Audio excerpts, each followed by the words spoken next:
Let's see, what am I missing here? Oh yeah. Hat, check. Sunglasses, check. Pepsi, check. Notes, check. Sources, check. And thick skin, check. Let's go.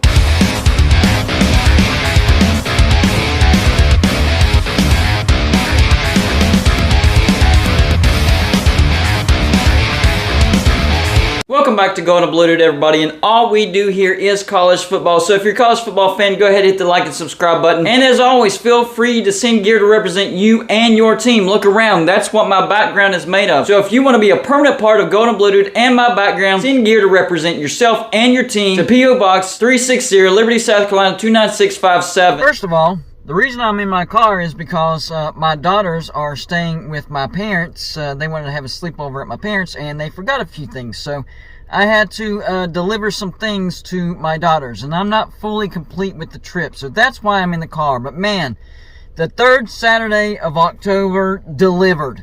It really did deliver. Tennessee gets one of its biggest wins that it's had in a very long time. Tennessee, they do beat Alabama 52-49, and it was a crazy game. I kind of compare it to the Baylor-West Virginia game on Thursday night. A lot of bounces went West Virginia's way. We should have blown out Baylor. We really should have blown out Baylor with all the bounces that we got, with all the fortune, the good luck fortune that bounced our way. We should have blown Baylor out, but it took a last-second field goal. Same exact situation with Tennessee. A lot of good fortune bounced their way, and yet it still took a game-winning field goal. I mean, almost the same exact scenario. This was an awesome game. Listen, Tennessee got out to a 28-10 lead. They were up by 18 points. It reminded me of the Florida game. They had chances to stretch the lead to a 3-score lead, and yet they couldn't do it. But they kept battling. So this was a great game. Great win for Tennessee, but does it really change anything in the SEC? The more I look at it, the more I realize it really doesn't. Okay, here's what I mean by that. Okay, so yes, Alabama does lose to Tennessee, and that sucks. But if Alabama wins out and they win the SEC championship, they're going to the playoffs with a shot to win the national championship, right? Now, for Tennessee, it does change some things for Tennessee. I think even if Tennessee goes on the road and loses to Georgia and doesn't even make the SEC championship game, they can still make the playoffs because of this win. If they didn't play Alabama, they didn't have any great wins like that, then maybe not. But this is a great win. This is going to look excellent on their resume. Excellent. So I do think that for Tennessee, this is a massive win, bigger than people realize. So even if you go on the road and lose to Georgia, you still have an excellent shot to make the playoffs. Now, for Georgia, I think it's kind of the same thing. Even if they lose to Tennessee at home, as long as they win all the other games, same with Tennessee, as long as they win all the other games, they can still make the playoffs. So this might set up to where the SEC might have an opportunity to get 3 teams into the playoffs. 3 teams. Now, that depends on the Big 12. TCU came back and beat Oklahoma State. Oklahoma State should have won that game, but Mike Gundy got safe in the fourth quarter, and it came back to bite him. Separate rant real quick. I don't get why coaches, whenever they get up like that, they start playing it safe. They start playing not to lose. Stop doing that. What you've been doing was winning you the football game. So keep doing what you were doing. Stop starting to call plays that are safe because you don't want to lose now. And guess what? 9 times out of 10, you end up losing because you start calling plays to not lose. That's exactly what happened to Oklahoma State. They were up, I think it was 30-16, and they just started running the ball safely. They were trying to run clock. And guess what? TCU sent into overtime, and they did beat Oklahoma State, so TCU stays undefeated. So that was a separate rant right there. But for the Big 12, they could cannibalize each other. There's a lot of tricky games on the schedule left for Oklahoma State and TCU. Kansas got beat again today. Baylor picked up another loss against West Virginia. So the Big 12 champion could end up being a 2-loss champion. Even a 1-loss champion might not get in over a 1-loss Alabama, whose only loss was to Tennessee, and they win the SEC championship. Or Tennessee, they don't get to the SEC championship, and their only loss is a road trip to Georgia. Or Georgia, Their only loss is a loss to Tennessee, who maybe goes on to win the SEC championship. A lot of ifs, ands, or buts. And also, it depends on the Big Ten. So today, Michigan beat Penn State, made them look silly, but Penn State could still beat Ohio State at home, and then Ohio State could still beat Michigan at home. That could be a little bit of a cannibalizing situation as well. One lost Big Ten champ probably going to get in the playoffs. And then there's the Pac-12. All the chips are in on USC. I know UCLA still undefeated. They'll have to play each other later on in the season. So tonight, I haven't checked the score of the game, so I don't know what it looks like, or even if it's started yet. Maybe it's a 10 o'clock game. This video was recorded before 10 o'clock. But USC goes on the road and plays Utah.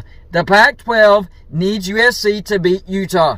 They cannot afford a 2-loss Pac-12 champion. A 1-loss Pac-12 champion, that's cutting it a little close. A little close. 2 losses, you're not making it. 2-loss Big 12 champ, you're not making it. ACC, Clemson hasn't looked all that great, but the remaining part of their schedule doesn't look bad. But if they pick up a couple of losses, the ACC champ not going to make it. Or the Coastal Division, if they can pull off a miracle and beat Clemson in the ACC championship, the ACC champion will not make it. There is a legitimate shot of the SEC bringing in 3 teams simply because Tennessee beat Alabama tonight. That's how big of a win this is. And the remaining schedule for Tennessee isn't all that difficult. Like I said, a road trip to Georgia. I mean, they do have a road trip to South Carolina, but South Carolina isn't all that great. And then a road trip to Vanderbilt. That's actually a lookout. You hope, every year you hope that one of your road games is a road trip to Vanderbilt. That's, oh man. Okay, so basically we only have 3 SEC road games because one of our road games is against Vanderbilt. So this is on a good year for Tennessee. One of your road trips is to Vanderbilt. So if you only lose to Georgia on the road, that's not bad at all. Now, for Alabama, they pick up a road loss to Tennessee. They still have to go on the road to LSU, which LSU is not great. But Death Valley that's a tough place to beat LSU, especially if it's going to be a night game. And they probably will make it a night game. And on top of that, the next game right after that will be a road trip to Ole Miss. Granted, Ole Miss doesn't look all that great, but they are a top 10 team now, and that's going to be a tough road environment for Alabama. So the schedule for Alabama does get, tough. It's not all downhill from here. I mean, it's still going to be an uphill climb. I don't think it's going to be as tough as the Tennessee game, but still tough. No cakewalk. So if Alabama can get through the rest of their schedule and beat everybody and win the SEC championship, they will get into the playoffs. Make no mistake about it. Whoever wins the SEC, they're getting into the playoffs. Even a 2-loss SEC champ, I guarantee you they would still make the playoffs. But that's not going to happen. There's not going to be a 2-loss SEC champ. That's not going to happen this year.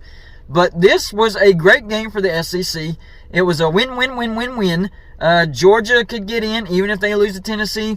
Alabama can still get in if they win out. And Tennessee can still get in even if they don't beat Georgia and don't make the SEC championship. So this was a win-win for the SEC. This is exactly what they needed to happen. And the celebration in Knoxville is absolutely crazy. If you continued to watch the game after the game was actually over, the field was immediately flooded. I guarantee you there was probably 10, 20,000 people on the field. I mean, it was absolutely bonkers. And the field goal post where the kicker kicked the game-winning field goal, they kept the crossbar with the uprights connected. That's going to be in some type of museum. It's going to be preserved or something. I just know it because they kept that sucker intact. And they were actually lugging up the stands because they knew they couldn't get it out of the regular exits. They wanted to keep it together. So that sucker is going to be intact somewhere. That's how big this win was.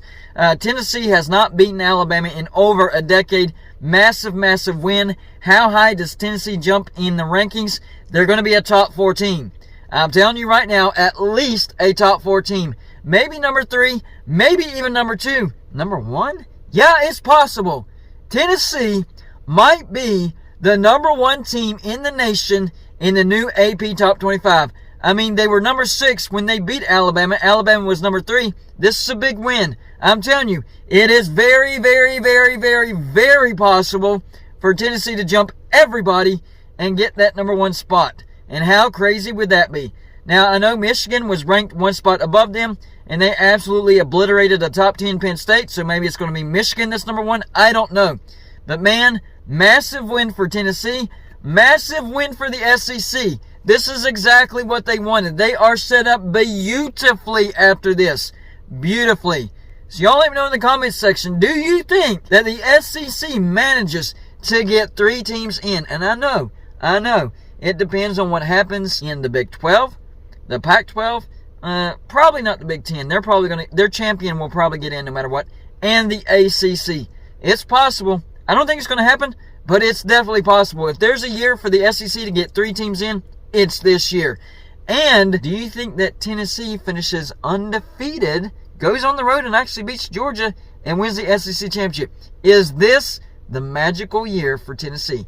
This was the magical game. 3rd Saturday in October, they did it. Finally, over a decade, but they did it. But is this the magical season for Tennessee? That's all I got for you for this show. Like and subscribe if you haven't already, and I'll see you on my next show.